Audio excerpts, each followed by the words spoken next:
All right, this is Paraperception TV. Today on the show we got Michael Sala, and I have been a big fan of his research over the past years.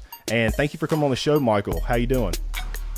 I'm doing really well. Thanks for having me on the show, Michael. So, just give me a brief rundown. Me and my listeners, my subscribers on YouTube. What is exopolitics? The way I approach exopolitics, it's really a division of politics. So, when we think of things like international politics or comparative politics or geopolitics, these are all branches of politics. And exopolitics is just another branch of politics, or a subdiscipline, if you like. And this one deals with the topic of extraterrestrial life, or things that are outside of the conventional political sphere. And so, for example, when we're talking about exobiology or exoplanetology, it's quite clear that we're talking about topics that are outside of the conventional biological studies or conventional studies of planets within our system, that we're talking about things beyond that. So exopolitics really is focusing on the broader issue of extraterrestrial life and things that are happening outside of conventional politics. So you just came out with a book, The U.S. Navy's Secret Space Program and Nordic Extraterrestrial Alliance. We're going to be talking about that, your newest book, that book, and some other things as well. But what events led you to writing this book, Michael? It has been a process. I've been researching the field of international politics going back to 1989. So, we're talking kind of getting close to 30 years now. And I have always been interested in kind of cutting edge topics in the realm of international politics, because that's always been a great interest of mine. And so recently I have come across people that have been discussing their involvement in secret space programs and how this impacts global politics or international politics. And so that is something that is of great interest to me. And as I have done my due diligence on these people, whether they're whistleblowers or witnesses, what I found is that their information dovetails or is very consistent with a lot of historic documents and also Freedom of Information Act documents that I've been able to get access to. And so I'm very confident that this is a really important development in terms of us understanding this broad picture of exopolitics, what is happening around our planet when we come to these very highly classified topics. In Chapter 1, you talk about the Battle of Los Angeles. What exactly, explain a little bit, I guess, a brief synopsis of that chapter, the Battle of Los Angeles. I believe it was in 1942, correct?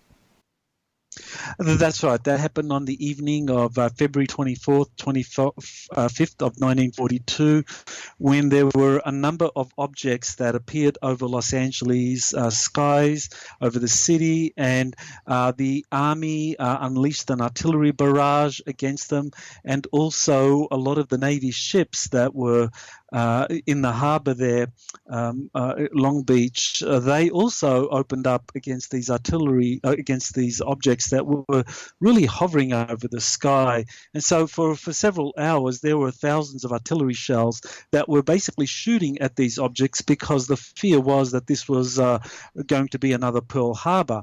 But of course, there was no attack. The objects just hovered silently and then disappeared, and the only damage was done through the artillery barrage that the Army and the Navy unleashed against these hovering objects. And then there were reports like 1,400 rounds? At least 1,400 rounds. I mean, that was the estimate of the Army artillery, but it didn't count the Navy's artillery barrage, because these were shooting into the ocean, because these were ships that were basically in harbour there. So essentially there were reports, unconfirmed reports, of several of these objects being shot down, and subsequently there were leaked documents, majestic documents, referring to at least 2 of these objects being retrieved after the craft and then being taken for study by the Army Air Force and by the Navy. And that's when you have the emergence of study groups being convened to understand exactly what the objects were that had been shot down, and what capabilities of these objects that hovered over the Los Angeles sky for hours, practically immune from this artillery barrage that had been unleashed against them. According to your research, what exactly was this? Was it extraterrestrial? Was it Russian? Was it German technology? According to my research, these were extraterrestrial craft, and that the 2 craft that had been retrieved after the artillery barrage, that these were allowed to be shot down. In fact, that they were unmanned drones, and that the extraterrestrials that were involved in that incident really were kind of allowing these to be shot down as a kind of gift to the U.S. military, to kind of help them get up to speed with what the Nazis were working on in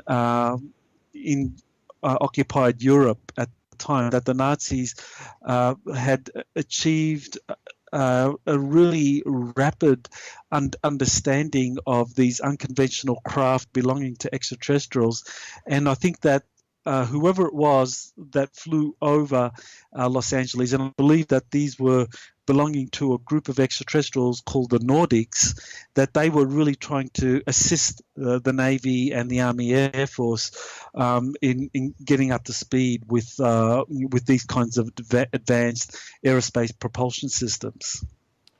So I've heard, and I'm sure some of my listeners, if they are familiar with your research, you're on tons of other shows, but you talk about the Axis powers and the Allies being in league with different extraterrestrials. Will you explain those and who they are?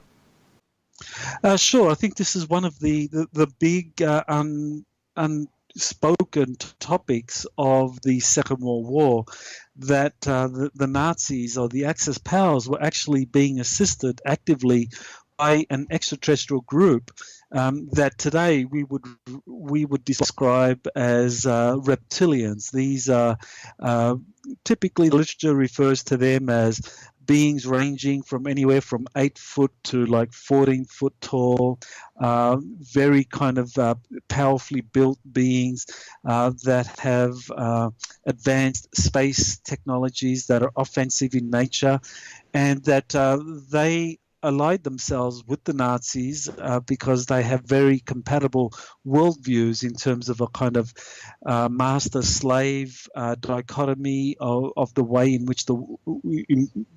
which different groups interact. That certain groups are destined to be the masters in a relationship, and others are going to be subservient in some way. And so the Nazis had a very similar philosophy, and so they reached agreements with the reptilians, and the reptilians were giving the Nazis advanced technologies throughout the Second World War, and that the Nazis were trying to weaponize these in time to win the Second World War. And at the same time, another group of extraterrestrials were recognizing the danger of the Nazis getting this kind of assistance, and they were trying to help the Allies in a much more subtle way, where the Allies would be given assistance, not so much in overt assistance in terms of advanced technologies, but would be given assistance through Allied power scientists, engineers being kind of telepathically guided to developing more sophisticated understandings of advanced technologies. How was it that Germany and Hitler, how did they come across the reptilians? Did the reptilians contact them first, or vice versa, like through the Vril Society possibly? It was really through Vril Society and Thule Society and other secret societies that really blended metaphysics and occult studies with Western science. And this is really why Germany and Nazi Germany got so far ahead of the Allies in such a short period of time, because I mean it's historic fact that at the end of the First World War, we're talking 1990, I mean Germany was a defeated nation, and its military industrial complex was really kind of like cannibalized by the victorious Western powers. But by the end of the Second World War, we're talking 1945, so we're talking a period of 26 years, that the Nazis got decades, at least one decade ahead, and there are declassified FOIA documents that discuss the Army Air Force estimates of the Nazis being at least a decade ahead of the Allied powers when it came to aerospace technologies. So how could it be that in a period of 26 years or 25 years that Nazi Germany leapfrogged over the Allied scientists? And the answer is that the Nazis were quite comfortable, and German scientists were quite comfortable in blending together occult and metaphysical principles into conventional science. And this is why they were able to get so far ahead and leapfrog over anything that the Western scientists had done, because the Western scientists, from their perspective, their approach was successful, that they won the First World War, and that they thought that the same thing could lead to success in the Second World War. And of course, as far as the mainstream understanding is concerned, they were absolutely right that Western science was successful. But in fact, that the intelligence community understood that the Nazis were on the verge of pioneering advanced sciences and super weapons that could be used to win the Second World War. And so this was why the intelligence community of Britain and France and the United States were very worried about just how advanced the Nazis had become, and the possibility that the assistance that they were getting from these occult sources and these agreements with extraterrestrials could take them to get them, the Nazis being successful in the Second World War.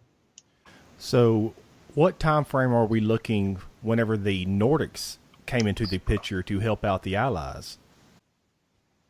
Right. We are talking really from the early 1940s when it became very clear that the Nazi alliance with the reptilians was only going to deepen and grow, and that the Nazis were being given assistance in establishing bases in Antarctica, where the reptilians were giving information to the Nazis in terms of where to travel to in Antarctica, where to establish their bases, and that Antarctica would be the future foundation for this German secret space program. So as that became clearer and clearer at the end of the 1930s and the early 1940s, then I think that the Nordic extraterrestrials began to help the Allied powers. First, it began with the British. And then as Russia, as the Soviet Union got involved, and then the United States got involved at the end of 1941 and beginning of 1942 for the US, then that's when the Nordics began helping. And so in this book, in that first chapter, I outline how it was that these Nordic extraterrestrials began helping the United States, and that there were groups in the United States that basically set up the foundations for this collaboration. And that's where we have the pivotal role played by James Forrestal, who was in 1942 the Undersecretary of the Navy, and he became Secretary of the Navy in 1944.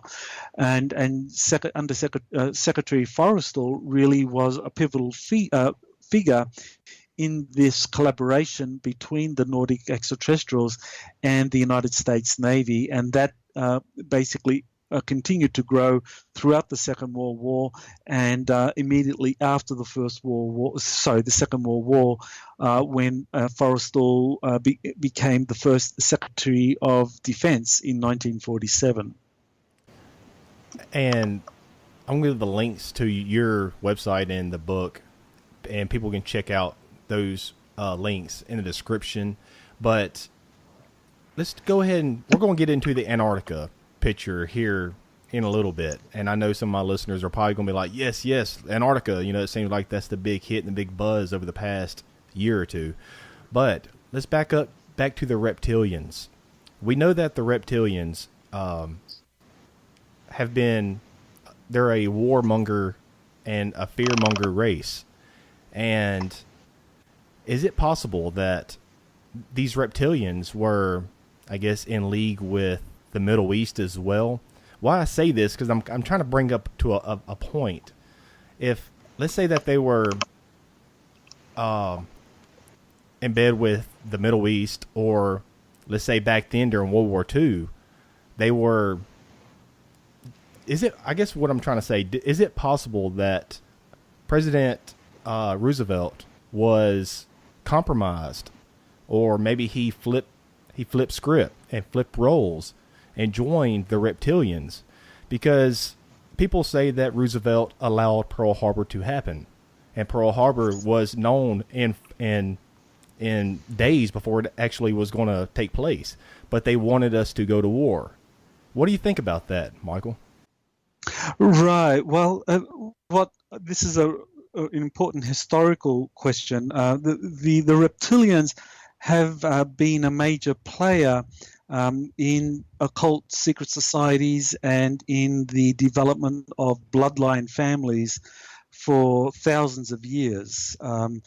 But, they're not the only ones. I mean, there have been different extraterrestrial groups that have been involved in setting up bloodline families, and that they have been in major competition for thousands of years. And there's really three different extraterrestrial groups that, if we want to understand ruling bloodlines and how these were allowed to be established and their influence over thousands of years, one group is a group of human-looking extraterrestrials that go back 400 to 500,000 years ago, and they have established kind of like 22 genetic experiments all over the planet. And so they have been very influential in nurturing certain bloodlines that are very adaptable or adaptive to this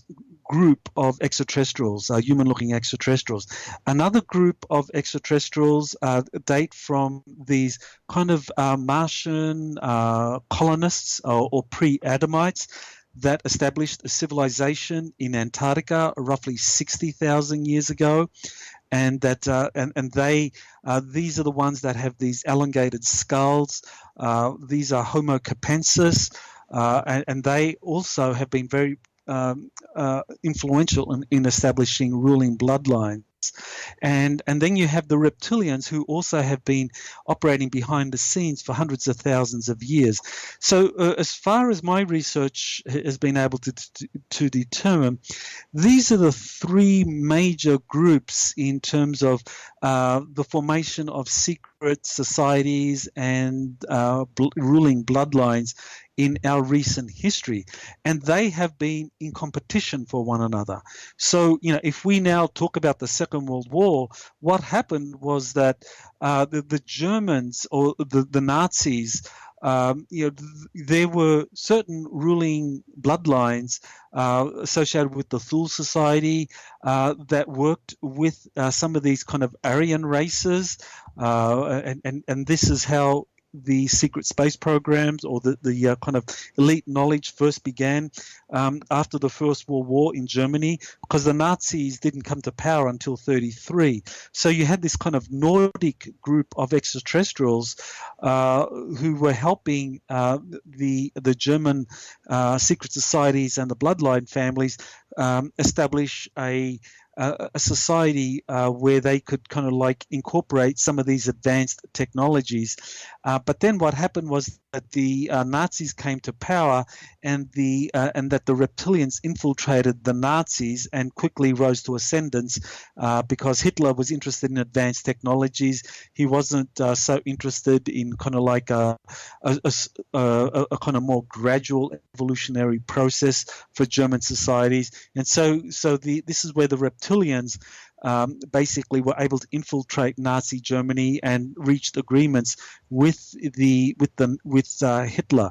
But in the case of the Allied powers, this is where the old kind of ruling bloodline families, were still in ascendance, and these go back to these kind of Nordics and these pre-Adamites, and Roosevelt was working with them. So this is why, during the Second World War, you had one group of extraterrestrials aligning with one group of elites, and that is the Nazi Germany, and the Reptilian Alliance. And then you had other groups of ruling bloodline families working through the Western elite bloodline families, and they were opposed to the Nazis and to the Reptilians. Did the Nordics, I remember you said that the Nordics came in the picture, but I forgot what year you said. Were they in the picture whenever Pearl Harbor happened? Because I would think that they would maybe give us forenotice about maybe Pearl Harbor happening.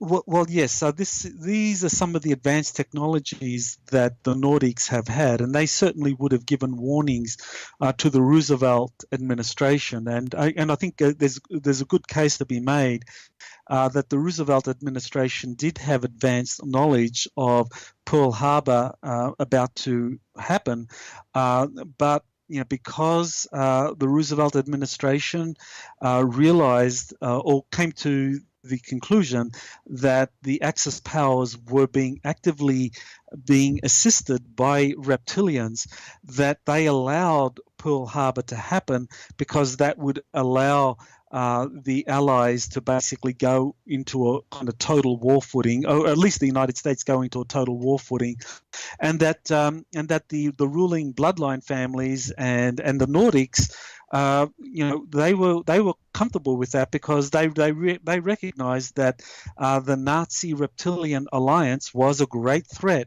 and that the United States really needed to get into the war to counter that and basically go into a total war footing, because yes, certainly the Nazis were in bed with the reptilians.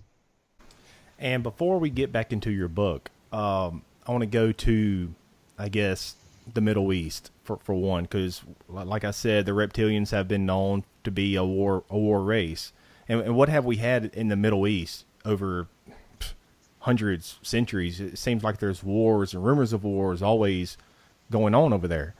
And is it possible that if the Nordics were helping us, that was a reason to create pretext to go into the Middle East back in the early 90s and of 9/11? So I guess, was 9/11 a cover war to have the pretext to invade Iraq and Afghanistan, which were the reptilians were secretly working with? I think that's really important to kind of acknowledge that every international conflict, every major international conflict that you can think of, the major players in that conflict have always been a proxy for one extraterrestrial group or another. And so, this is important to kind of realize when we're looking at conflicts such as the Iraq War, that there's one group of extraterrestrials that were wanting the US to get in there to kind of get control of some of the advanced technologies and the cuneiform texts that were buried in these ancient sites in Iraq that date back to Sumer, and other groups that were kind of like wanting to get this information out. So, there's a level of complexity here that requires a lot of detailed understanding, but certainly that's something that I would argue we really need to do. That every conflict has always been a proxy war, and that that applied to the Iraq War, that applied to the Second World War, and we can go back to any historic event in history and always identify different extraterrestrial groups as being a part of these proxy wars, and certainly, you even get that understanding in the ancient Greek myths, that Homer, he himself had the same understanding, that he described the Trojan War as really being a proxy war between these different groups of gods, and Homer was right. He got it correct. Every ancient conflict and modern conflict you can think of has always been a proxy war between these different groups, and what I'm trying to do through my research in the books is trying to make all that as transparent as possible, so that we can fully understand who's involved in these proxy wars, and the different elite bloodline groups that are basically working as the mechanisms for one of these extraterrestrial groups to promote or further its agenda. Of course, we're not going to be able to go through all of your chapters in the book and cover some of the questions that I have for you as well. But in Chapter 2, you talk about the covert Navy espionage program on Nazi Germany's flying saucer projects. Elaborate a little bit on that. Give us a brief breakdown of that chapter, Michael. Right. Well, this is something that William Tompkins has introduced that is really a major addition to the exopolitics field and to the field, to the study of ufology. That is that during the Second World War, the United States Navy had a covert espionage program in place to get intelligence about what the Germans were doing when it came to advanced aerospace programs, and that there were 29 Navy spies embedded in Germany's advanced aerospace programs, and that these Navy spies would come back and give debriefings at the Naval Air Station in San Diego, where the program was centered, and that a rear admiral was in charge of this program. His name was Rico Botta, and that these Navy spies would give debriefings before Botta, and typically 1 to 2 Navy captains, as well as a Navy disseminator. And that Navy disseminator was William Tompkins, and his job, and he had an official, or he had a covert job description, which was a disseminator of Navy research and information. And his job would be that he would listen to the debriefings of these 29 spies, and he would then have to put together a detailed briefing packet where he would take the information, the briefing packets, to different aerospace companies, to different think tanks, to different university departments, anywhere where within the research and development community of the United States, people could make sense of the debriefings of these Navy spies, because the Navy was very interested in learning how far the Nazis had gotten in their aerospace programs, and whether any of these programs constituted a threat, a war threat that the Navy had to deal with. And so it was a very important program, and the Navy was investing a significant amount of resources into ensuring that William Tompkins was being able to kind of like present this information to anyone that could understand it. And there are documents, and this is what makes William Tompkins very important, that there are documents that both William Tompkins has supplied, and that also I've been able to get through the Freedom of Information Act in collaboration with another researcher by the name of Duke Brickhouse, who's been assisting me in these Freedom of Information Act we've been able to get Freedom of Information Act documents that corroborate what William Tompkins has been saying. And basically, I can say now with a high degree of confidence, we're talking 99% confidence, that there truly was a Navy espionage program out of Naval Air Station San Diego involving Rico Botta, where he was running this program with these Navy spies coming back and giving debriefings that would then be disseminated out through William Tompkins to these different research communities in the United States. So these articles or these documents that you were able to obtain, I guess they pretty much debunk some of the theories and speculation out there that William Tompkins was just a tool by the cabal to spread disinfo.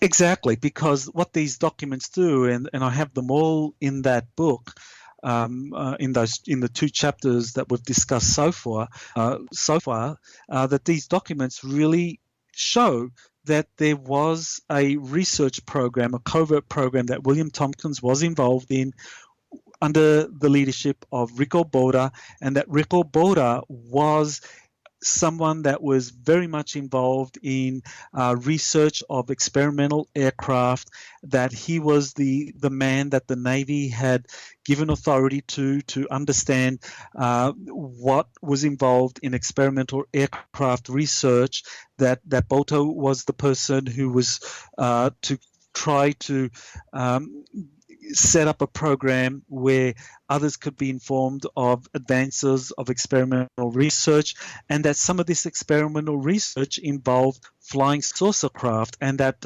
Rico Botta, the admiral, was in fact the person that the Navy tapped on the shoulders for understanding what it was that was retrieved from the Los Angeles air raid incident of February 24, 25. That one of the documents that's in that book basically shows that Admiral Botta, on the day of the Los Angeles air raid incident, he was given orders to travel to Wright Field, which is where the craft that had been retrieved from the Los Angeles incident was being sent for study. So this is a smoking gun document that kind of absolutely blows out of the water anyone saying that William Tompkins making this up, that he wasn't involved in any kind of classified research at all, because this document shows that Rico Botta was involved with the Los Angeles air raid incident in terms of the study of retrieved craft that were being taken to Wright Field for study by the Army Air Force researchers at the time. I guess I'm about to ask you a 2-part question. I guess first was Roswell, which was post World War II in 1947, was that German technology? And secondly, German technology / reptilian technology / I guess the next part question, does that have any ties or correlation with the events of Los Angeles back in 1942? Right. Okay. Yes, it is a 2-part question. As far as the Roswell crash is concerned, according to my research, that was definitely an extraterrestrial crash involving greys. Now the grey extraterrestrials. This is something that a lot of my research over the spanning the years since Roswell has shown that the greys have been actively working with the reptilians, and that the greys have seeded craft for the purpose of infiltrating the military-industrial complex, and that this has been a way in which the reptilians could basically use these Trojan horse craft like the Roswell craft as a means of being able to greater influence or penetrate the military-industrial complex, and in particular the U.S. Air Force. That's something I make clear in the book, that the U.S. Air Force, or in the case of the Roswell incident in 1947, that was the U.S. Army Air Force, but only a couple of months after that you had the Army Air Force evolving or transitioning into the U.S. Air Force. And the U.S. Air Force has been very closely or very deeply compromised by the Greys, by the Reptilians, and by the Nazis themselves after agreements were reached in the 1950s. As far as the 1942 Los Angeles air raid incident is concerned, I believe that the craft that were involved in that incident had nothing to do with the Germans, nothing to do with the Japanese, nothing to do with the Reptilians, that these craft were Nordic craft. They belonged to this Nordic extraterrestrial group that were really wanting to help the Navy get up to speed with what was going on in Germany, because this is something that William Tompkins has kind of made very clear, that up until 1942, many of the leading Western scientists in the United States, Britain, France, Canada, and so forth, they were very dismissive of anything to do with this kind of extraterrestrial advanced technology, that they didn't think such a thing was possible, because they had been trained in a conventional Newtonian physics, and they were very dismissive of this.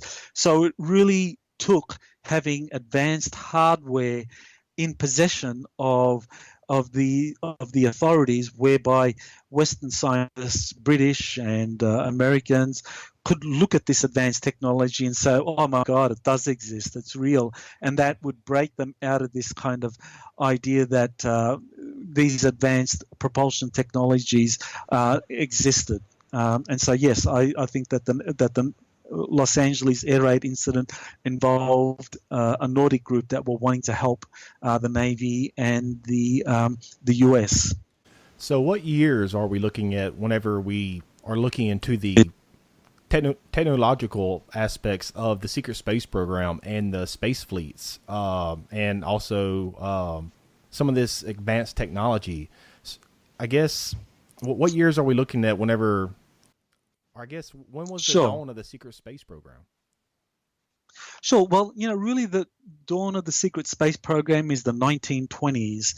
And this is when a lot of German secret societies began developing prototype real spacecraft, because the German secret societies were actively communicating with different extraterrestrial groups, and in particular Nordic groups, but also some inner Earth civilizations that were wanting these German secret societies to kind of like develop these technologies and kind of usher in a new golden age.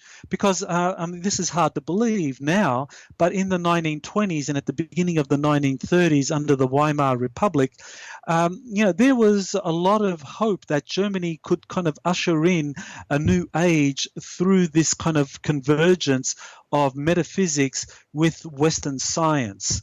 And so a lot of these ideas were coming out. The German secret societies were actively encouraging civilians to put together advanced space programs or civilian space programs. People like Nikola Tesla and Guglielmo Marconi were involved in this kind of renaissance in the 1920s.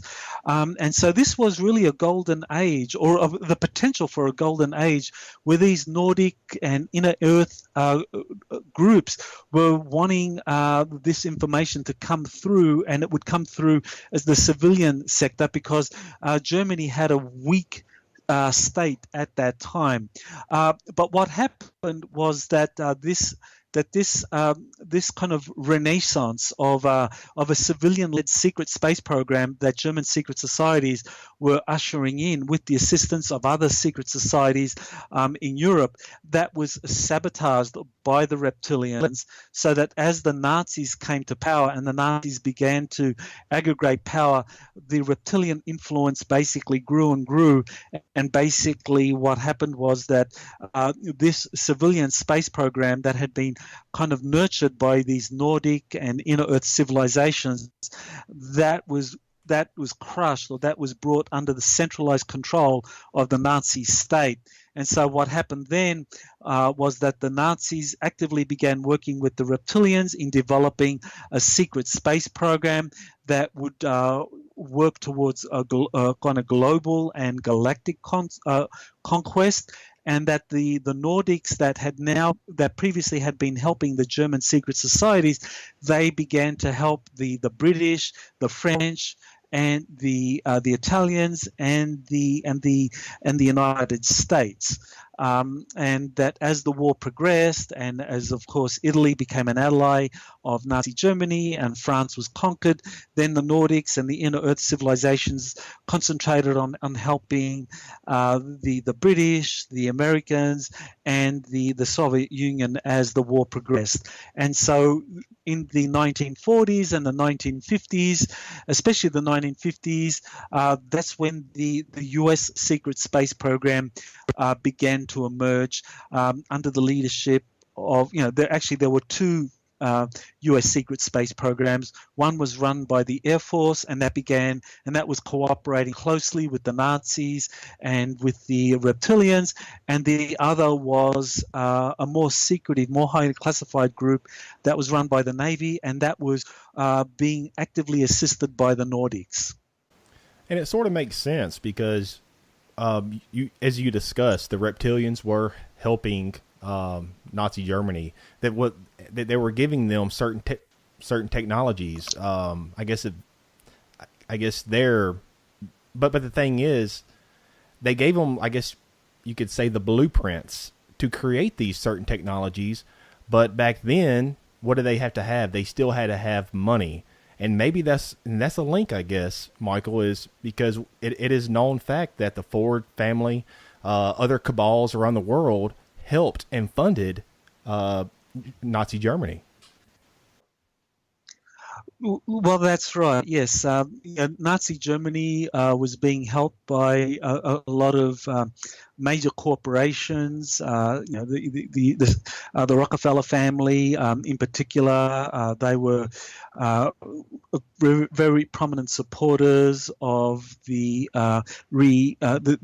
Nazi Germany, and this was something that continued right up until the declaration of war between the United States and Nazi Germany. That was in end of 1941. So even during the Second World War, when the Nazis and Britain were in fighting, there was still a lot of cooperation between Nazi Germany and major U.S. corporations. But as I said, that it's a complex scenario because these bloodline families, ruling elites in the United States, they have always been in competition with one another. So it's definitely not monolithic. So one group was definitely wanting to ally itself with Nazi Germany and with the reptilians, and so that was certainly the Rockefeller family, and another group was wanting Roosevelt to basically stop the Rockefellers and stop U.S. industrial cooperation with Nazi Germany, and basically support the British and the Soviet Union in the war against Nazi Germany.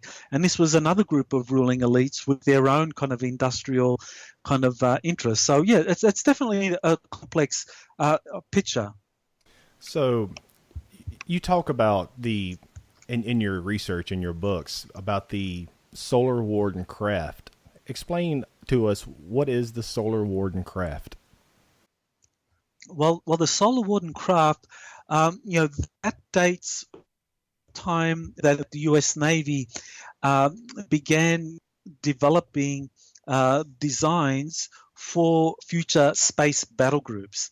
Because by the time of the early 1950s, the Navy knew exactly what was going on in Antarctica in terms of this Nazi remnant that had been allowed to continue, and that was now cooperating actively with the reptilians, and that as a result of the failure of Operation High Jump and secret agreements between the Truman and Eisenhower administrations with the Nazis out of Antarctica, that the entire US military-industrial complex was gradually being compromised and taken over by the Nazis and the reptilians. And in particular, the United States Air Force was highly subverted by the reptilians and the Nazis, and that the Navy realized that in the future that the only chance that the United States had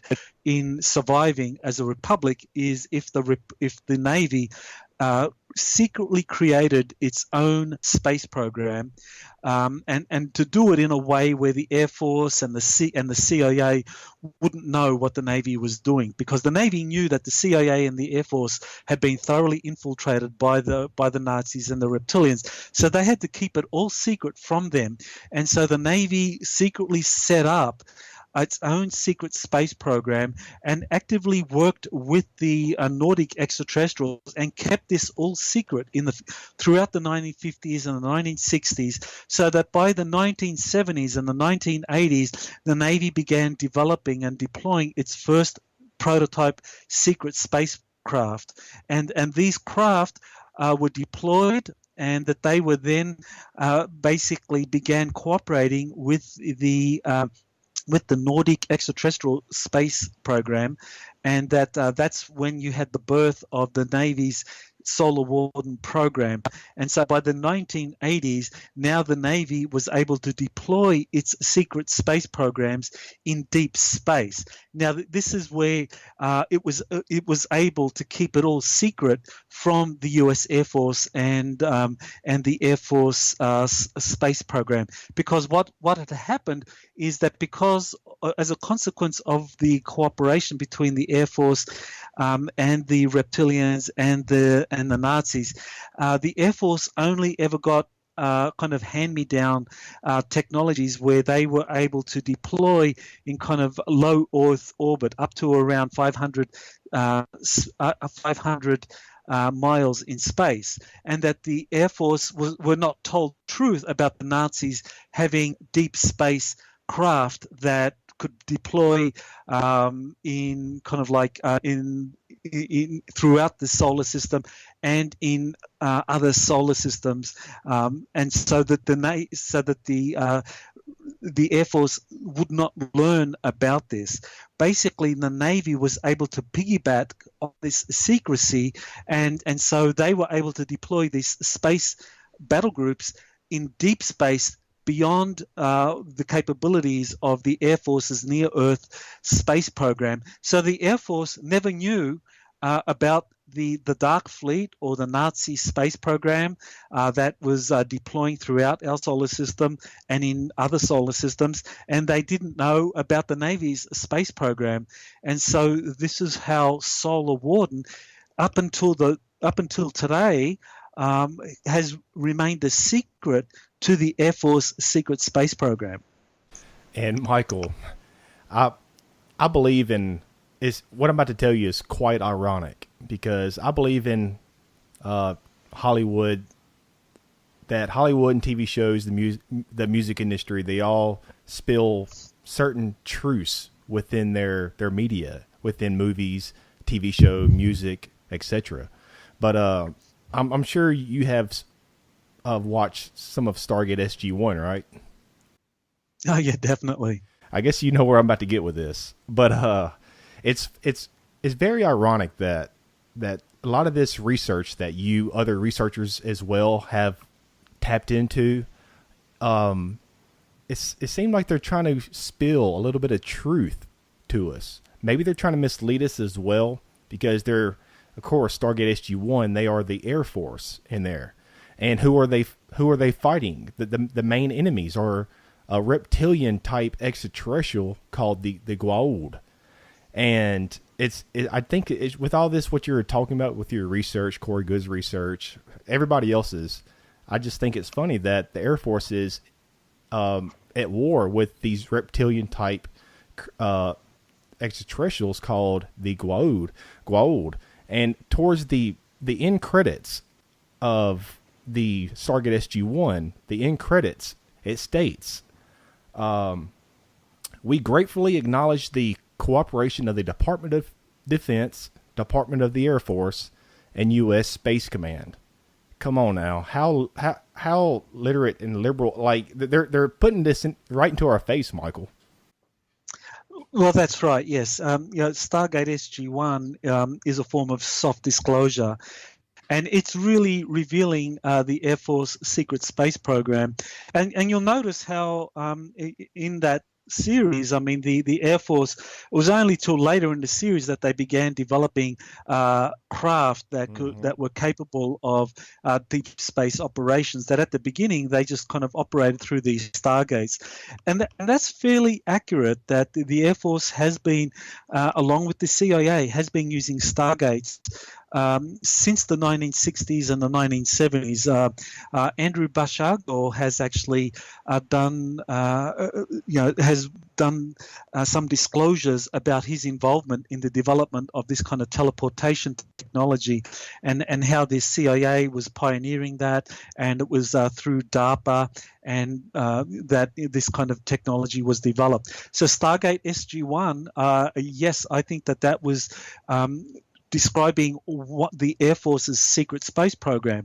Now, Star Trek was describing the Navy's secret space program. Yes. And so this is another form of soft disclosure, and this is one of the things that I really emphasize in the book, and that I want to kind of emphasize with your audience, that when we're thinking about the United States, we really need to think about two secret space programs. And of course, you have the public program with NASA, but you have the Air Force's secret space program, which in itself uses very highly classified technologies, teleportation, anti-gravity craft, these kinds of advanced technologies, to be able to develop technologies that, from our perspective, would be quite revolutionary. But then on the other hand, you have a Navy space program, which is even more advanced, even more sophisticated than anything that the Air Force has, and that the Air Force guys themselves don't believe that the Navy has this, that the Air Force people, that they will kind of get very angry at you if you tell them that, hey, you guys, the Navy pulled a fast one on you guys. You don't have the best stuff. That you're really the Coast Guard of Earth. You're not the most advanced space program out there, and that'll make them real angry. But the thing is, that is the truth. That this is one of the things that I've been working with Corey Good in putting out his information, and he recently gave me a very detailed disclosure, and he said this is exactly what is happening now. That a lot of the Air Force guys that involved in their secret space program, that they were told that they were the tip of the spear. But now that they've learned that they're the effing Coast Guard, and that they're real angry about this. And so they want the truth to come out, because, they don't want to be a second-rate or a second-tier space program. If there's better stuff out there, they want access to it. And if the Navy has access to it, they want to know. Why have you explained that very, very, very good, Michael, but why is there two factions? Like, why do we have a U.S. Air Force and a secret space program, as well as the U.S. Navy?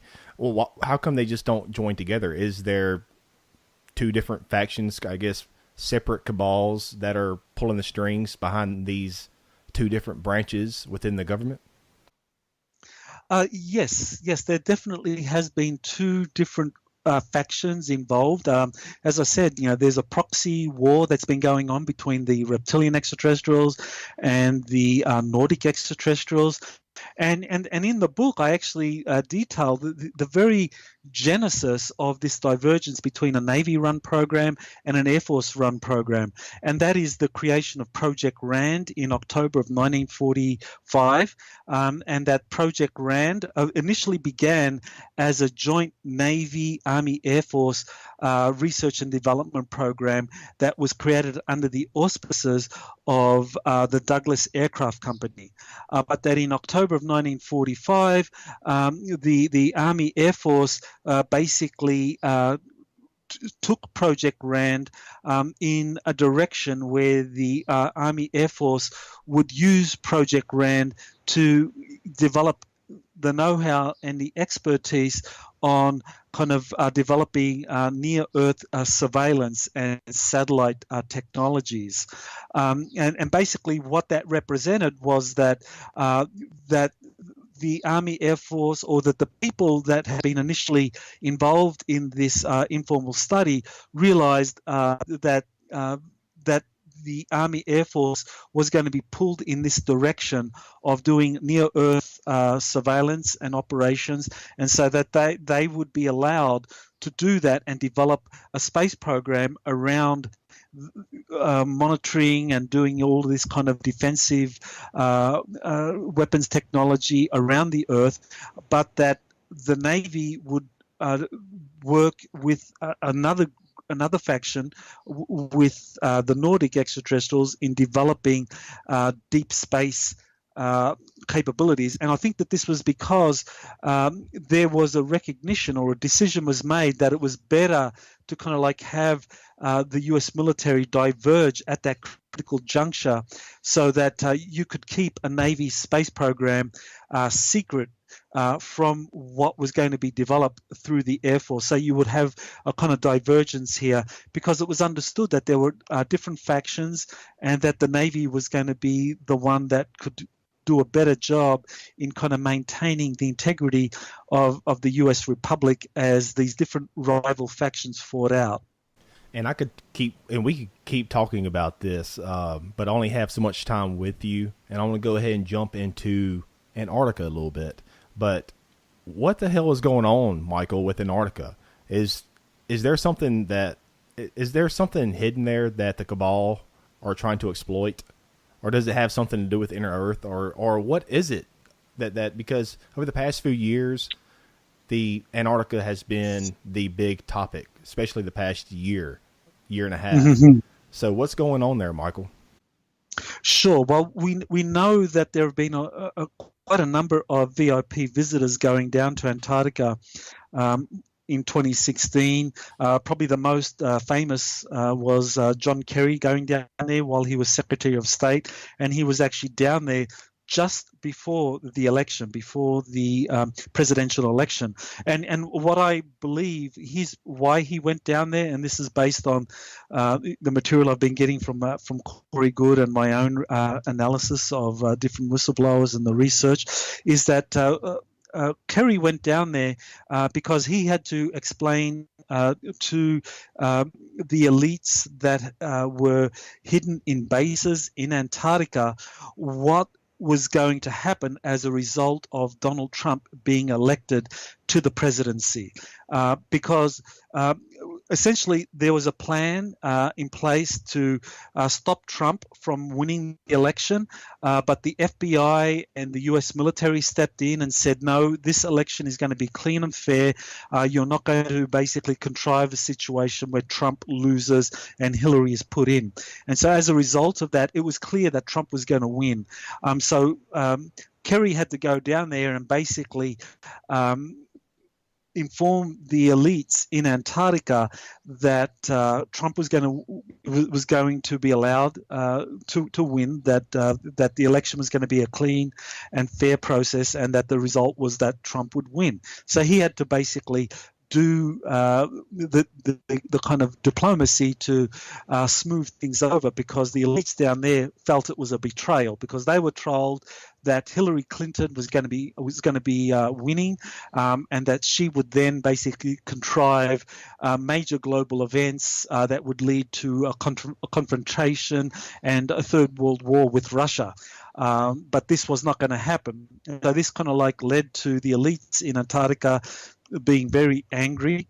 But there was a plan B, and that plan B was to start to disclose the truth of what had been discovered in Antarctica, that since 2002, excavations have been underway in various locations in Antarctica, involving the uncovering of this pre-Adamite civilization that dates back to a kind of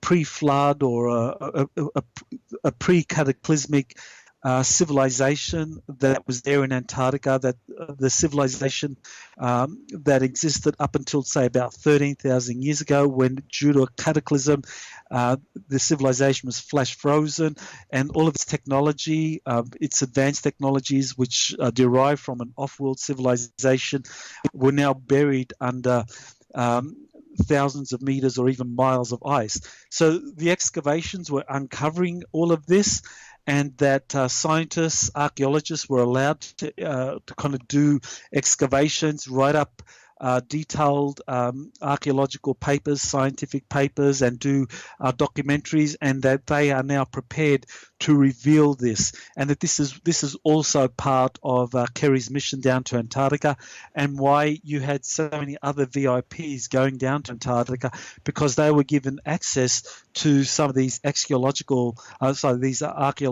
excavations that have been ongoing. And so we can, any time within the next couple of years, we can expect some major announcements concerning these discoveries in Antarctica, and that will be used as a prelude to these secret space programs being revealed. That the Air Force secret space program, that's the one that's going to be revealed next, and then what we hope is that the Navy's secret space program will be revealed eventually after the Air Force program. So there's going to be a number of stages to the disclosures.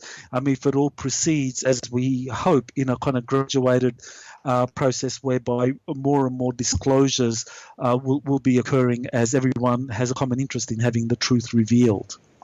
So who occupies Antarctica? Are there several different factions of the elite tier present on Earth, as well as different extraterrestrials, or is it just more of a single faction of extraterrestrials that is pretty much calling the shots of Antarctica? Okay, well, in Antarctica, the dominant forces seem to be, one, there's a reptilian group there that were the ones that helped the Nazis establish bases in Antarctica. Then there are the Nazi bases that were established in Antarctica during the 1940s, that as a result of the agreements between the Nazis and the military-industrial complex in the 1950s, that these bases were then handed over to the US military-industrial complex, which became full partners with the Nazis. And so these former Nazi bases were then significantly expanded, and they are now the repositories of basically these international, Corey Good calls it the interplanetary corporate conglomerate, because it's now become a multinational corporate effort involving Nazis, major corporations from around the world, and the US military-industrial complex that have all cooperated in these bases that were originally established in Antarctica. Then you have the inner Earth groups, which have their own locations in Antarctica, which are much more secretive.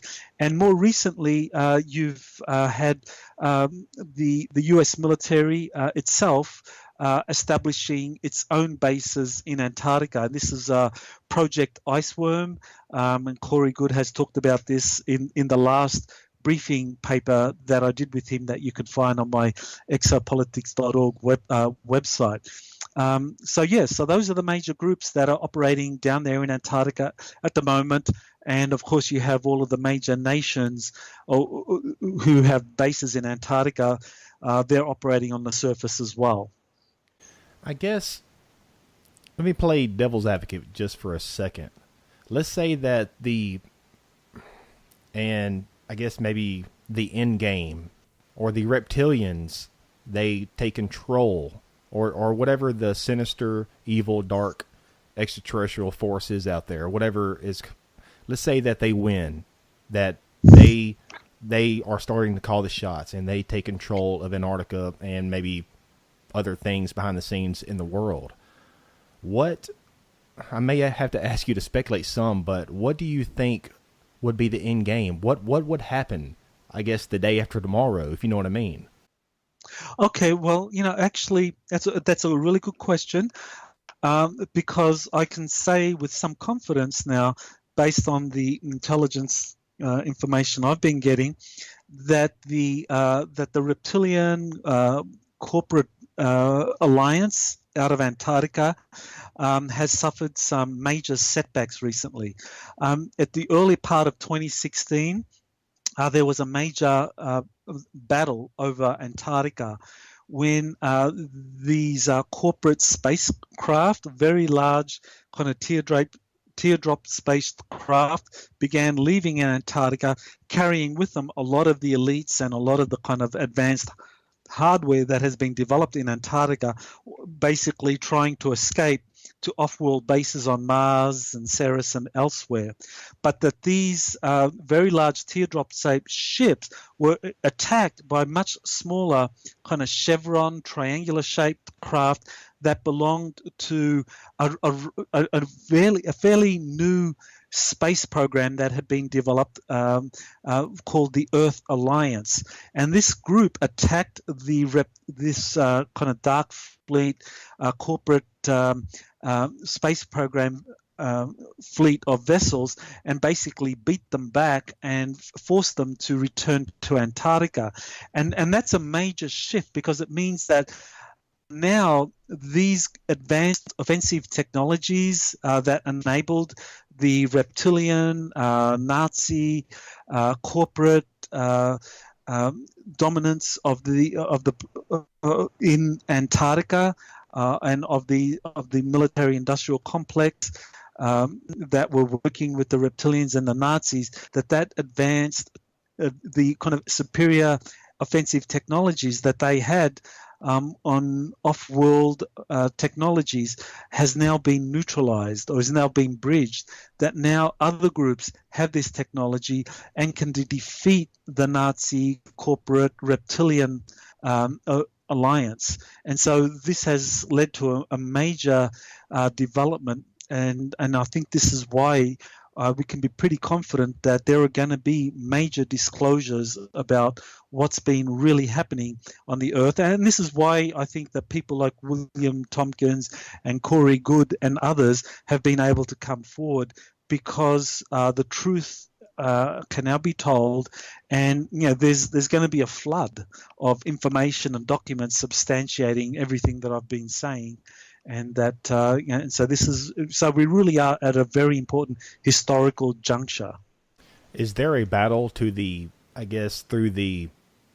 over 2 mile thick ice to get to the bottom of that ice over there in Antarctica?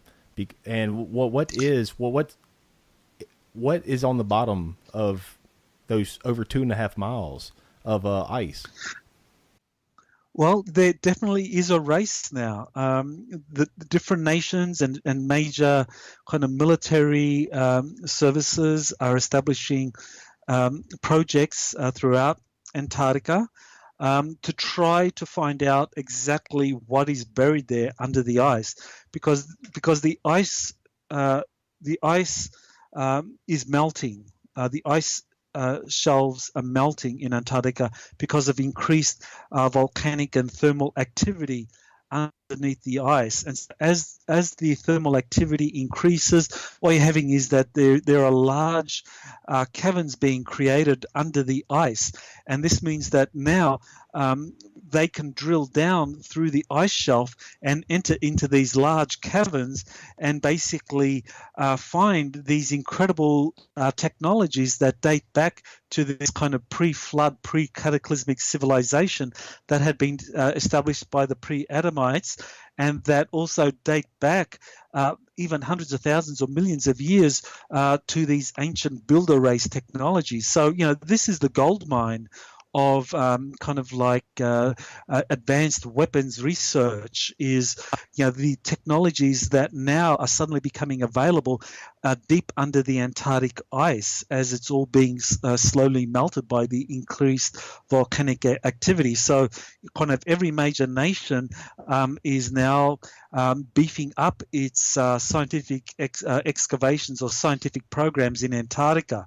And you can see this with the US kind of program in Antarctica, that the McMurdo, that the National Science Foundation that ostensibly has that runs the program in Antarctica for the United States, that it gave a contract to Lockheed Martin in 2011, a multi-million-dollar program to run the National Science Foundation's Antarctic space program. Well, Lockheed Martin is a major aerospace weapons development program contractor.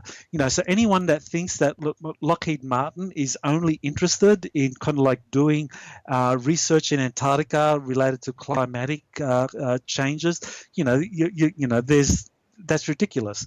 Lockheed Martin is there because the National Science Foundation has given Lockheed Martin a convenient cover for Lockheed Martin doing much larger research development on these technologies that are being discovered under the Antarctic ice shelf, involving builder race technologies and pre-atomite technologies.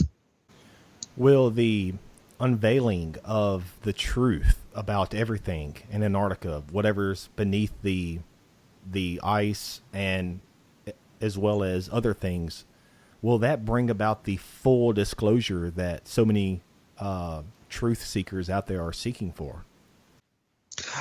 I think it's going to make a huge difference. The more people are aware of all of this information, the harder it is that any kind of limited disclosure scenario is going to be something that satisfies the general public. Because the thing is, there's a movement. The full disclosure. There is a full disclosure movement, and I'm a part of it. You're a part of it. Corey Good is a part of it. There are many others that are a part of this full disclosure movement, and we're not going to be satisfied with any kind of limited disclosure scenario saying that the secret space program just involves a few kind of space stations in near Earth orbit with anti-gravity TR-3Bs kind of doing shuttle flights back and forth, and that in Antarctica we've discovered some kind of ancient human remnants down there under the ice.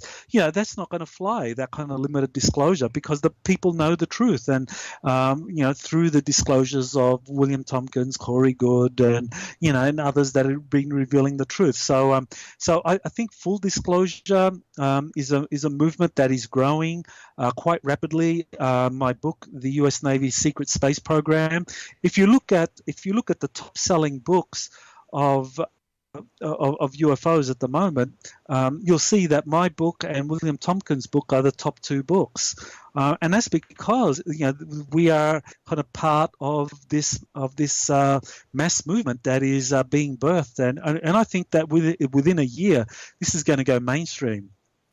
So that's about it for this time, Michael.